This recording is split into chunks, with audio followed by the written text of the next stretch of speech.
Hello students, welcome to my YouTube channel जिसका नाम है एजुकेशनल हट। आज के लेक्चर में हम पढ़ने वाले हैं क्लास 8 का एक बहुत ही इंटरेस्टिंग चैप्टर जो कि है फ्रिक्शन।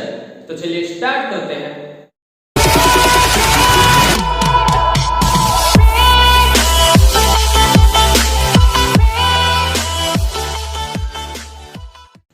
नेचर में बेसिकली दो टाइप के फोर्सेस होते हैं, contact force and non contact force. तो friction is a type of contact force. क्या होता है कॉन्टैक्ट फोर्स? अगर एक ऑब्जेक्ट दूसरी ऑब्जेक्ट पर फोर्स लगाए और वो दोनों ऑब्जेक्ट एक दूसरे के फिजिकली इंटरेक्शन में हो, एक दूसरे को टच कर रहे हो, तो इस टाइप का फोर्स कहलाता है कॉन्टैक्ट फोर्स। कॉन्टैक्ट मींस एक दूसरे को टच करना, टच। तो फ्रिक्शन एक तरह का कॉन्टैक्ट फोर्स है। क्या होता है फ्रिक्शन? आइए देखते हैं इसकी डिफिनीशन। क्या कहती है डिफिनीशन?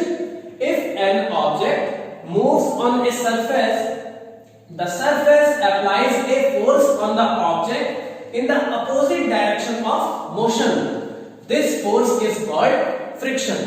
क्या समझ में आया? अगर एक ऑब्जेक्ट मूव कर रही है किसी सरफेस पर, एक सरफेस है उस पर एक ऑब्जेक्ट मूव कर रही है, तो क्या होगा? The surface applies a force on the object in the opposite direction of motion. वो सरफेस उस ऑब्जेक्ट पर जो उस पर मूव कर रही है एक फोर्स लगाने लगती है। सरफेस ऑब्जेक्ट पर फोर्स लगाने लगेगी किधर की तरफ? In the opposite direction of motion. उस मोशन के अपोजिट डायरेक्शन में एक फोर्स लगाने लगती है। इसी फोर्स को हम कहते हैं फ्रिक्शन। फॉर एग्जाम्पल, ये एक सरफेस है, अब इस सरफेस पर एक ऑब्जेक्ट रख के मैं इस पर थोड़ा सा फोर्स लगा के इसको पुश करूं, मूव कराऊं, तो अगर ये मूव कुछ देर के लिए कराऊं तो क्या होगा? थोड़ा सा आगे जाके ये रुक गया। क्यों रुक गया? क्योंकि इसके अपोजिट डायरेक्शन में एक और फोर्स लग रहा होता है जो इसकी स्पीड को धीरे धीरे कम कर देता है और फाइनली रोक देता है। तो ये जो फ्रिक्शन फोर्स है ये हमेशा मोशन को रोकने का काम करता है, क्योंकि ये हमेशा मोशन के अपोजिट डायरेक्शन में लगता है। तो इस तरह का जो फोर्स होता है वो फ्रिक्शन कहलाता है। सपोज यहां पर एक टेबल है, टेबल, और टेबल पर रखी है एक book. It is a book which is kept on A table. दिख रहा है आपको? अब इस बुक को मैं थोड़ा सा इधर से फोर्स लगाकर मूव कराऊं तो क्या होगा? बुक इधर आएगी, पहले थोड़ी देर बाद इधर आएगी और फाइनली क्या होगा? यहां पर आके रुक जाएगी। रुक जाएगी। क्यों रुकी? कुछ देर आगे जाके क्यों रुक गई आगे? क्योंकि अगर मैंने इधर की तरफ फोर्स लगाया तो मोशन की डायरेक्शन किधर है? मोशन की डायरेक्शन इधर है। आपको दिख रहा होगा मोशन की डायरेक्शन अगर इस साइड है तो यहां पर टेबल का जो सरफेस है, सरफेस टेबल का और बुक का सरफेस, टेबल का सरफेस और बुक का सरफेस दोनों एक दूसरे के कांटेक्ट में है। अब कांटेक्ट में अगर है और मोशन हो रहा है तो यहां पर एक और फोर्स, ये जो सरफेस है ये लगाने लगेगा बुक पर। ठीक है, जहां दोनों का सरफेस है एक दूसरे के कांटेक्ट में, वहीं पर एक फोर्स लगने लगेगा और किधर की तरफ? In the opposite direction of motion. मतलब मोशन अगर इधर हो रहा है तो इधर की तरफ एक और फोर्स अप्लाई होने लगेगा। दिख रहा है? इधर की तरफ एक और, इस डायरेक्शन में एक दूसरा फोर्स लगने लगा।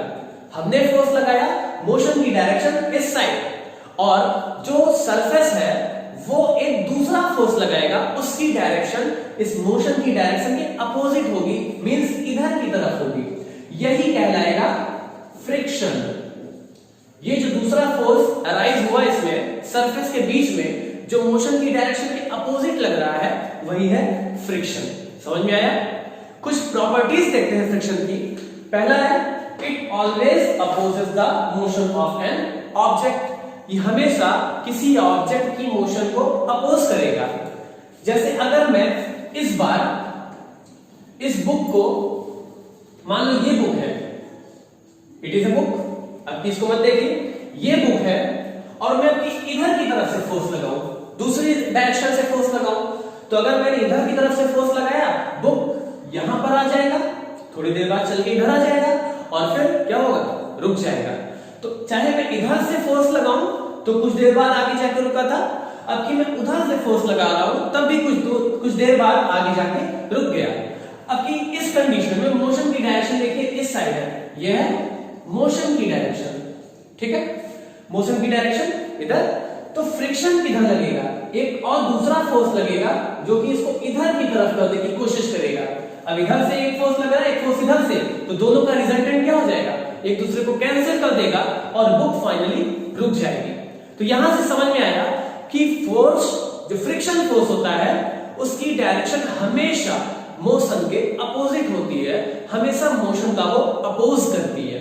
दूसरा point, it works between the surface of two objects in contact. बता चुके हैं कहां लगता है फ्रिक्शन, हमेशा जो दो ऑब्जेक्ट एक दूसरे के कांटेक्ट में होते हैं, फॉर एग्जांपल ये एक ऑब्जेक्ट, ये दूसरा ऑब्जेक्ट, कांटेक्ट हुआ तो ये है कांटेक्ट का जो सरफेस है वो, तो फ्रिक्शन यही अराइज होगा।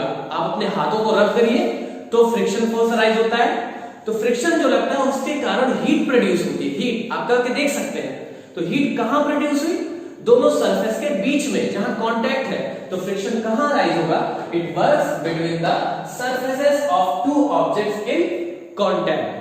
तीसरा पॉइंट है, it depends on the nature of surface in contact. Surface पर कितना फ्रिक्शन लगेगा, कम लगेगा या ज्यादा लगेगा, ये डिपेंड करता है सरफेस की नेचर पर। नेचर, कभी सरफेस हमारा स्मूथ हो सकता है, कभी सरफेस रफ हो सकता है, तो फ्रिक्शन कितना लगेगा ये डिपेंड करता है सरफेस की नेचर पर। आपको कितना समझ में आ गया? पढ़ते हैं आगे। फ्रिक्शन क्या होता है ये जानने के बाद अब हम पढ़ते हैं कि फ्रिक्शन क्यों होता है। What are the causes to produce friction? आखिर ऐसा क्या होता है कि सरफेस के बीच में फ्रिक्शन क्रिएट हो जाता है। पढ़ते हैं, frictional force is caused by the irregularities on the surfaces of the two objects। क्या पढ़ा आपने? जो फ्रिक्शन या फ्रिक्शनल फोर्स दोनों कह सकते हैं, चाहे फ्रिक्शन चाहे फ्रिक्शनल फोर्स जो अराइज होता है वो due to the irregularities on the surfaces of two objects. देखिए जो सरफेस हम दूर से देखते हैं हमें वो स्मूथ लगता है, प्लेन लगता है, वास्तव में वो स्मूथ उतना नहीं होता है। अगर हम जूम करके देखें किसी सरफेस को, जैसे बोर्ड आपको दिख रहा है, स्मूथ लग रहा है, लेकिन क्या सच में ये बहुत स्मूथ है? नहीं। अगर आप इसको जूम करके देखेंगे तो ये सरफेस कुछ इस तरह का दिखाई पड़ेगा, ठीक है, बहुत सारी इररेगुलरिटीज आपको दिखाई पड़ेंगी, इररेगुलर है ये सरफेस। वैसे आपको दूर से देखने पर तो रेगुलर दिख रहा है, लेकिन अगर जूम करके देखा जाए, बहुत ज्यादा माइक्रोस्कोप से बड़ा करके देखा जाए, तो इसमें भी कुछ इस तरह की इररेगुलरिटीज नजर आएगी। अब जो दूसरा ऑब्जेक्ट, मान लीजिए बॉक्स इस पर रखा है, कोई ऑब्जेक्ट इस पर रखा है, वो भी इररेगुलर ही है, भले ही बिल्कुल ऐसे सीधा सीधा दिख रहा है, लेकिन वो भी कुछ ऐसे इररेगुलर है, तो इसका लोअर सरफेस भी कुछ ऐसे इररेगुलर होगा।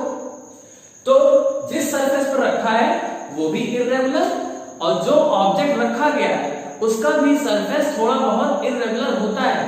तो अगर दोनों एक दूसरे पर आते हैं तो एक दूसरे में इंटरलॉक हो जाते हैं। इररेगुलरिटीज के कारण क्या होता है, इंटरलॉक हो जाता है। फॉर एग्जांपल ये एक सरफेस, इसमें इररेगुलरिटीज आपको दिख रही है, दूसरा सरफेस इररेगुलरिटीज, और जब एक दूसरे पर रखी जाती है तो इंटरलॉक हो जाती है। अब जब ये मूव कराने की कोशिश करें इस ऑब्जेक्ट को हम, तो इंटरलॉक होने के कारण हमें फोर्स ज्यादा लगाना पड़ता है। इस इंटरलॉक को छोड़कर कोई ऑब्जेक्ट आगे बढ़े, इसके लिए हमें ज्यादा फोर्स लगाना पड़ता है, तब वो ऑब्जेक्ट मूव करती है। और जैसे ही हमने फोर्स लगाना बंद किया, वो इररेगुलरिटीज अभी खत्म नहीं हुई है, वो एक दूसरे में आगे बढ़ रही है लेकिन खत्म नहीं हुई है। जैसे ही हम फोर्स लगाना बंद किए, इररेगुलरिटीज अपना काम फिर से स्टार्ट कर देती है और थोड़ी देर बाद ऑब्जेक्ट आगे जाके रुक जाता है। So this is the cause why friction is produced between two surfaces in contact। अभी इसके पहले आपने एक पॉइंट पढ़ा था कि friction depends on the nature of the surfaces in contact. मतलब फ्रिक्शन डिपेंड करता है सरफेस, जो ऑब्जेक्ट होता है उसके सरफेस की नेचर पर। नेचर उसका कैसा है, रफ है या स्मूथ है, इस पर डिपेंड करता है। तो अगर सरफेसेस ज्यादा रफ होंगी तो क्या होगा, ग्रेटर इन रफ सरफेसेस। अगर रफ सरफेसेस होंगी तो हमारा फ्रिक्शन भी क्या होगा, ग्रेटर होगा। और अगर सरफेसेस स्मूथ है तो कैसा होगा, लेस होगा, लेस इन स्मूथ सरफेस। आप प्रैक्टिकल करके देख सकते हैं। एक ब्रिक ले लीजिए, ब्रिक ईंट, और उसको एक धागे से बांध दीजिए, पतला धागा नहीं, थोड़ा मजबूत धागा। अब धागे से बांध के आप जमीन पर उस धागे को खींचिए, देखिए आपको कितना फोर्स लगाना पड़ता है। फोर्स लगाना पड़ता है, आप फील कर लीजिए कि कितना फोर्स हम लगा के इसको खींच रहे हैं, या आप फील कर सकते हैं। ये तो हुआ फर्स्ट एक्टिविटी। अब इसके बाद आप क्या करेंगे, उस ईंट में आपकी कोई एक पन्नी जो स्मूथ है वो पन्नी लपेट दीजिए, जिसके कारण वो थोड़ा स्मूथ बन जाए उसका सरफेस। अब अगर उसी धागे से आप खींचेंगे तो आप खुद फील करेंगे कि आपको पहले के कंपेयर में बहुत कम फोर्स लगाना पड़ रहा है।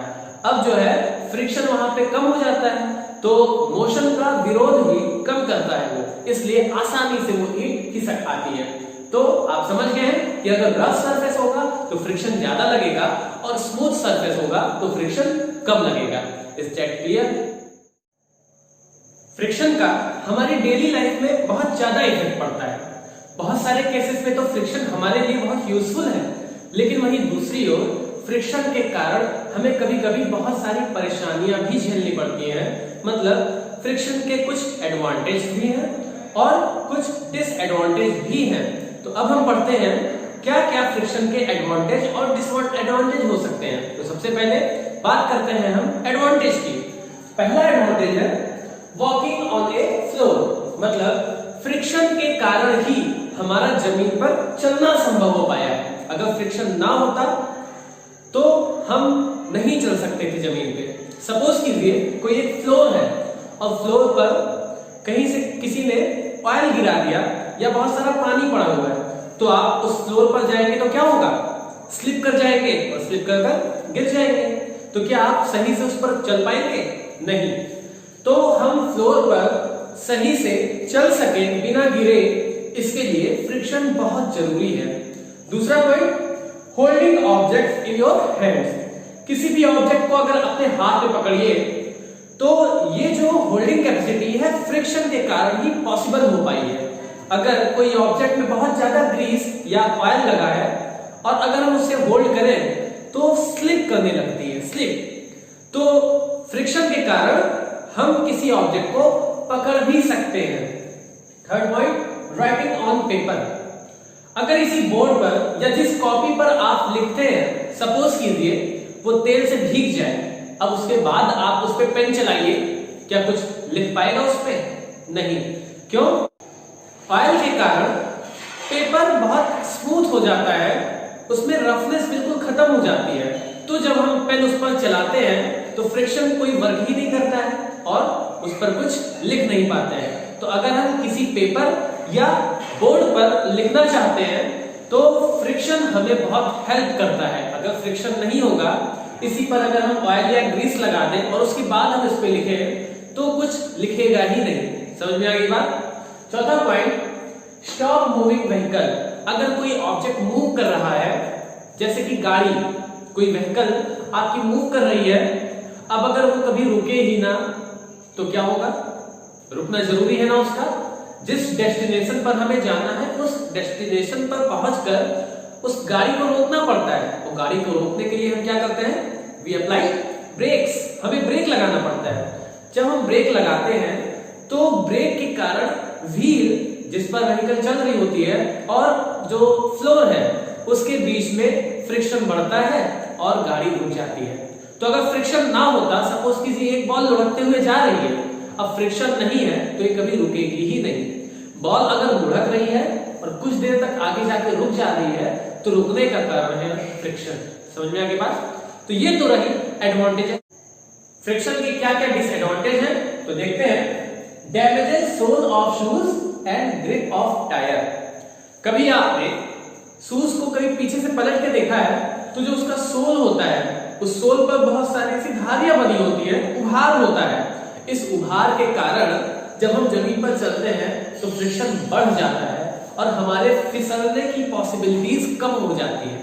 लेकिन जैसे जैसे हम इस पर चलते जाते हैं तो फ्रिक्शन अपना इफेक्ट दिखाना शुरू करता है और धीरे धीरे सोल घिसने लगता है। एक समय ऐसा आता है कि हम अच्छे खासे सरफेस पर भी, जिसमें रफनेस होती है थोड़ी सी, उस पर भी स्लिप कर जाते हैं। जैसे टाइल्स वगैरह पे अगर चलना हुआ तो अगर सोल घिस चुका हुआ होता है तो अक्सर लोग वहां पे फिसल जाते हैं।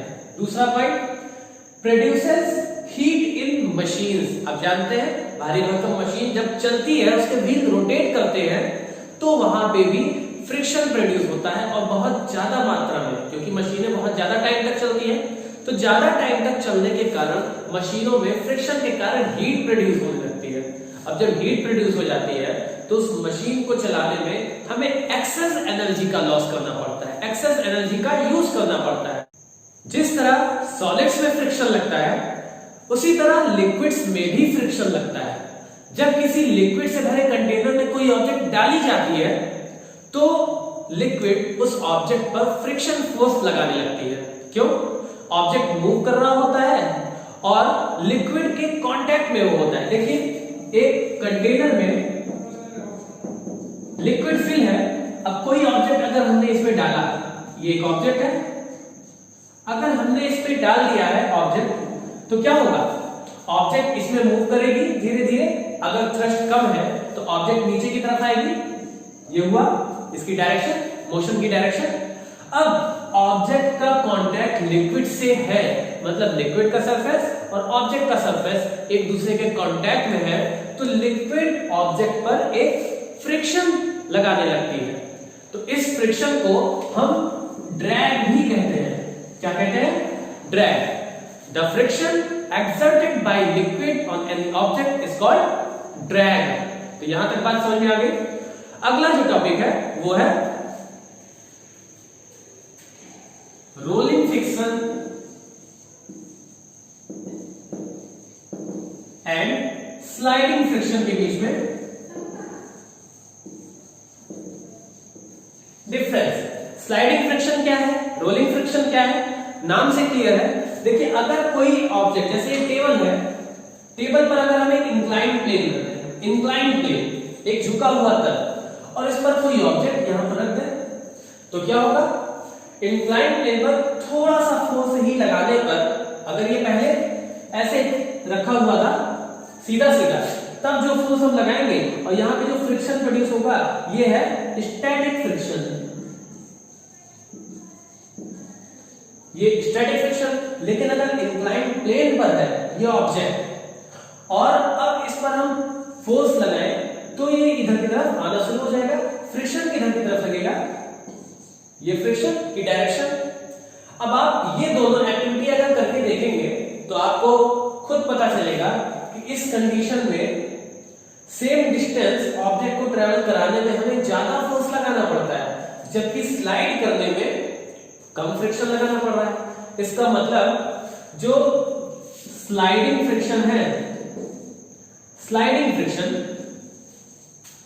उसकी वैल्यू कम होती है स्टैटिक फ्रिक्शन से। स्लाइडिंग फ्रिक्शन की वैल्यू स्टैटिक फ्रिक्शन से कम होती है। अब एक और तरह का फ्रिक्शन हम पढ़ते हैं, वो है रोलिंग फ्रिक्शन। तो जैसे बॉल का एग्जांपल आप समझ सकते हैं। सबसे अच्छा एग्जांपल क्रिकेट में कभी कभी आपने देखा होगा कि बैट्समैन अगर बॉल को हिट करता है तो बहुत सारे बार ऐसे होता है कि बॉल बाउंड्री पार करने से पहले ही रुक जाती है। ये बाउंड्री है, बॉल यहां तक पहुंची और आगे बढ़ी यहां तक और आगे बढ़ी यहां तक, लेकिन एक समय ऐसा था धीरे धीरे आगे जाके वो रुक जाती है, बाउंड्री को पार नहीं कर पाती है। क्यों नहीं पार कर पाई? आखिर मूव हो रही थी बॉल ना, तो बॉल अगर मूव हो रही थी तो बाउंड्री को पार करना था, लेकिन वो नहीं पार कर पाती क्योंकि फ्रिक्शन उसको रोक लेता है। इस समय जो बॉल है वो रोल कर रही होती है, तो इस समय रोलिंग ऑब्जेक्ट पर अगर कोई फ्रिक्शन लगता है तो इसको हम रोलिंग फ्रिक्शन कहते हैं। एक बहुत अच्छा एग्जांपल समझ सकते हैं आप। एक फ्लोर पर कोई एक बॉक्स रखा हुआ है, हैवी बॉक्स, ठीक है। अब आप इसे पुश कीजिए, तब लगा के इसको ढकेलने की कोशिश करिए। कितना फोर्स आपको लगाना पड़ेगा? फील कर लीजिए।